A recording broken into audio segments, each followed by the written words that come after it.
사도신경으로 우리의 신앙을 고백하겠습니다.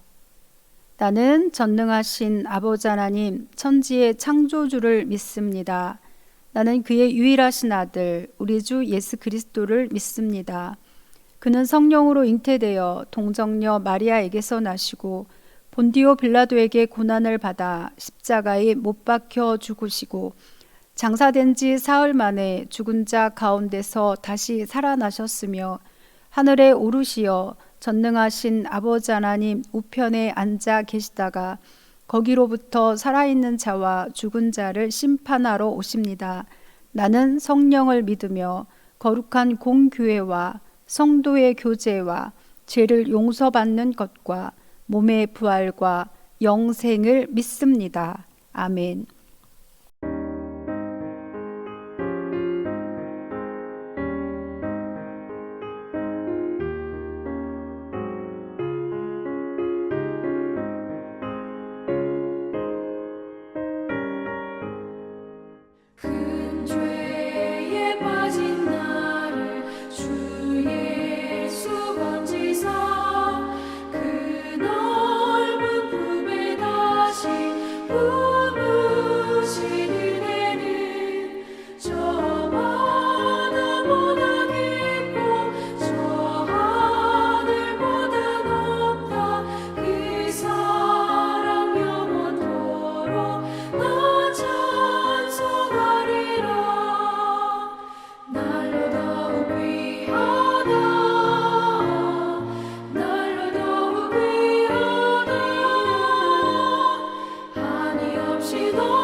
오늘 우리가 함께 나눌 말씀은 사무엘하 15장 1절부터 12절에 있는 말씀입니다. 그 후에 압살롬이 자기를 위하여 병거와 말들을 준비하고 호위병 50명을 그 앞에 세우니라. 압살롬이 일찍이 일어나 성문 길 곁에 서서 어떤 사람이든지 송사가 있어 왕에게 재판을 청하러 올 때에 그 사람을 불러 이르되 너는 어느 성읍 사람이냐 하니 그 사람의 대답이 종은 이스라엘 아무 지파에 속하였나이다 하면 압살롬이 그에게 이르기를 보라, 내 일이 옳고 바르다마는 내 송사를 들을 사람을 왕께서 세우지 아니하셨다 하고, 또 압살롬이 이르기를 내가 이 땅에서 재판관이 되고 누구든지 송사나 재판할 일이 있어 내게로 오는 자에게 내가 정의 베풀기를 원하노라 하고, 사람이 가까이 와서 그에게 절하려 하면 압살롬이 손을 펴서 그 사람을 붙들고 그에게 입을 맞추니, 이스라엘 무리 중에 왕께 재판을 청하러 오는 자들마다 압살롬의 행함이 이와 같아서 이스라엘 사람의 마음을 압살롬이 훔치니라. 4년 만에 압살롬이 왕께 아뢰되 내가 여호와께 서원한 것이 있사오니 청하건대 내가 헤브론에 가서 그 서원을 이루게 하소서. 당신의 종이 아람 구술에 있을 때에 서원하기를 만일 여호와께서 반드시 나를 예루살렘으로 돌아가게 하시면 내가 여호와를 섬기리이다 하였나이다. 왕이 그에게 이르되 평안히 가라 하니 그가 일어나 헤브론으로 가니라. 이에 압살롬이 정탐을 이스라엘 모든 지파 가운데 두루 보내 이르기를 너희는 나팔 소리를 듣거든 곧 말하기를 압살롬이 헤브론에서 왕이 되었다 하라 하니라. 그때 청함을 받은 200명이 압살롬과 함께 예루살렘에서부터 헤브론으로 내려갔으니 그들은 압살롬이 꾸민 그 모든 일을 알지 못하고 그저 따라가기만 한 사람들이라. 제사 드릴 때 압살롬이 사람을 보내 다윗의 모사길로 사람 아히도벨을 그의 성읍 길로에서 청하여 온지라. 반역하는 일이 커가매 압살롬에게로 돌아오는 백성이 많아지니라. 아멘. 사무엘하 15장은 압살롬의 반역과 반역한 아들의 칼을 피해 도망하는, 그래서 다윗의 일생에서 하나님의 함께 하심을 가장 의심하게 하는 그런 이야기가 기록됩니다. 그러면서도 동시에 아들의 칼을 피해 도망하는 다윗을 지키시고 세심한 배려와 은총으로 보호해 주시는 하나님을 만나게 됩니다.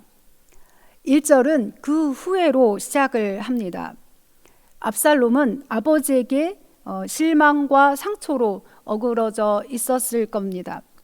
7년 전 있었던 여동생의 강간 사건에 대해서 아무런 책망도 하지 않는 아버지였고, 그런 아버지로 인한 암논의 살해 사건이 있었으며 3년의 망명 생활을 했습니다. 돌아와서 2년 만에 아버지인 왕을 만났지만 결코 그 만남이 아버지와 아들의 만남이라 할 수 없습니다. 또한 진정한 용서라고 할 수 없습니다. 그 압살롬은 자기를 위하여 병과 말들을 준비합니다. 개인 호위병 50명을 세웠습니다. 이 또한 왕자로서나 아들로서의 모습이라 할 수 없습니다. 압살롬이 매일 아침 일찍 성문 곁에 서 있습니다. 왕에게 재판을 요청하러 오는 사람들을 만나기 위해서입니다. 내 송사를 들을 사람을 왕께서 세우지 아니하셨다 하면서 자신이라도 일찍 나와서 그들의 이야기를 들어줄 수 있다라고 하면서 그들의 마음을 사로잡았습니다. 압살롬은 암논을 죽일 때도 참고 기다리며 준비했습니다. 이제 아버지가 미처 챙기지 못하는 틈새를 치고 들어가서 백성들의 마음을 훔치기 시작했습니다. 그렇게 4년이 지났습니다. 다윗에게 찾아가 헤브론에 가서 예배를 드리고 오겠다고 합니다. 물론 거짓입니다. 그러나 다윗은 선뜻 허락합니다.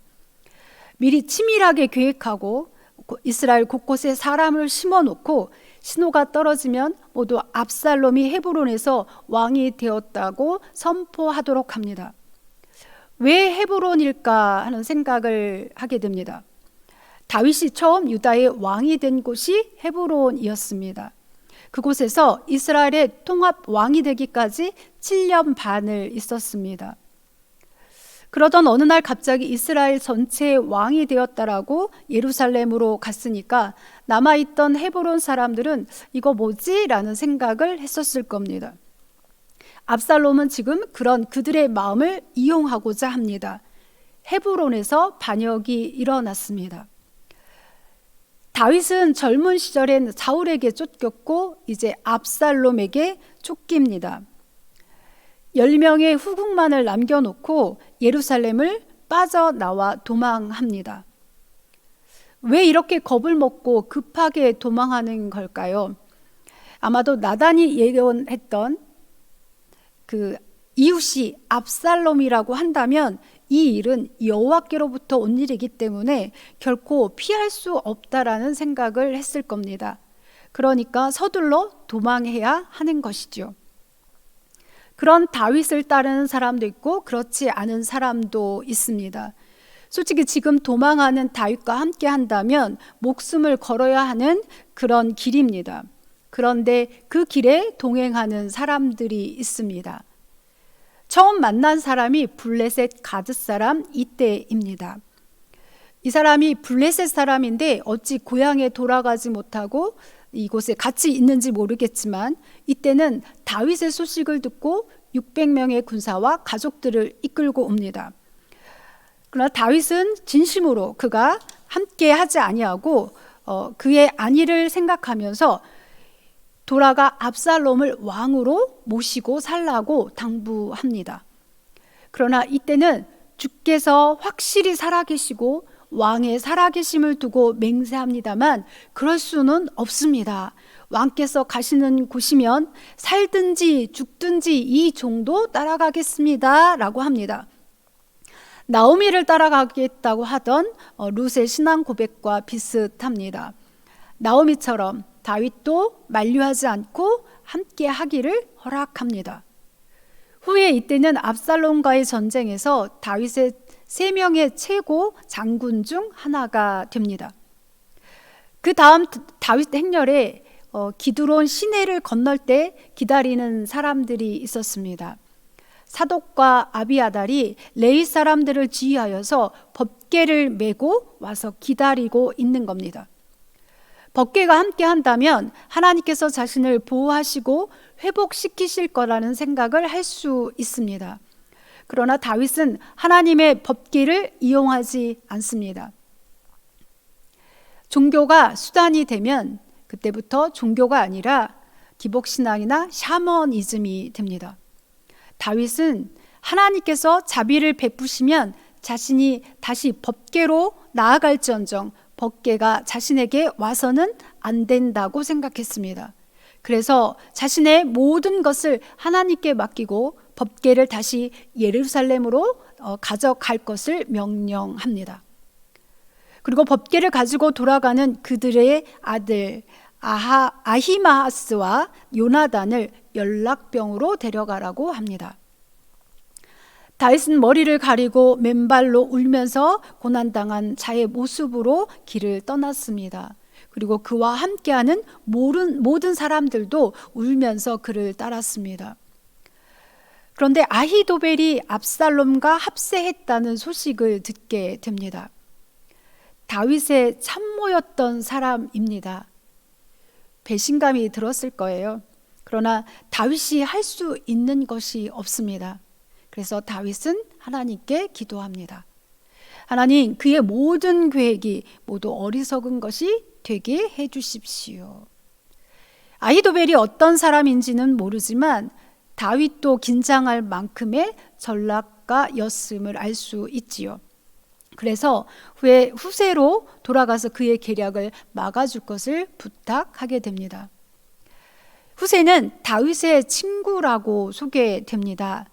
다윗의 피난길에 함께 하고자 왔는데 다윗은 오히려 예루살렘으로 돌아가서 아히도벨의 계략을 막아줄 것을 부탁합니다.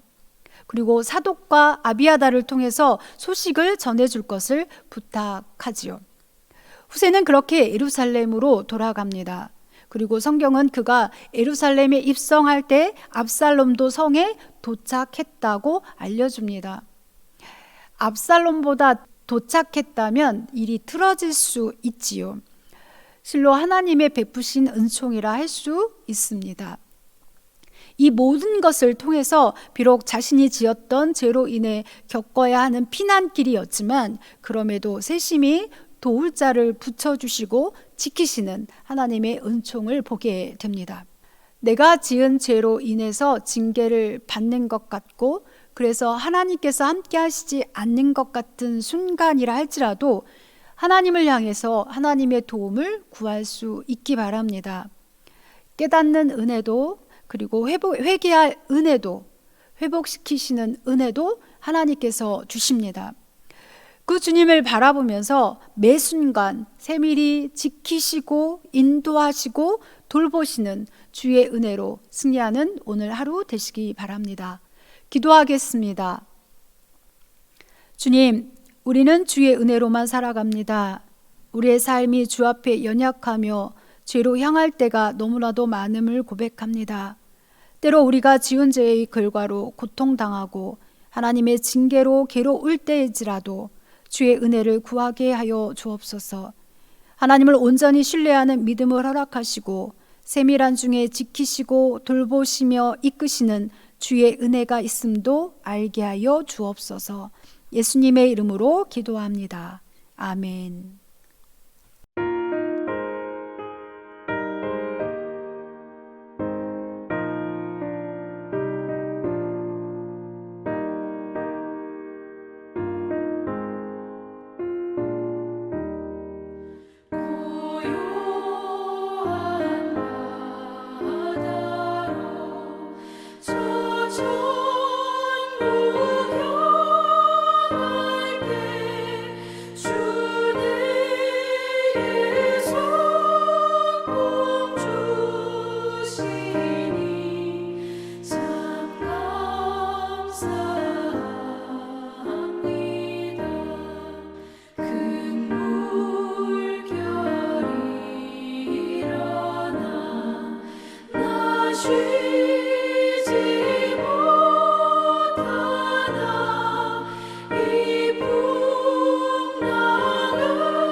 주기도로 마치겠습니다. 하늘에 계신 우리 아버지, 아버지의 이름을 거룩하게 하시며 아버지의 나라가 오게 하시며 아버지의 뜻이 하늘에서와 같이 땅에서도 이루어지게 하소서. 오늘 우리에게 일용할 양식을 주시고 우리가 우리에게 잘못한 사람을 용서하여 준 것 같이 우리 죄를 용서하여 주시고 우리를 시험에 빠지지 않게 하시고 악에서 구하소서. 나라와 권능과 영광이 영원히 아버지의 것입니다. 아멘.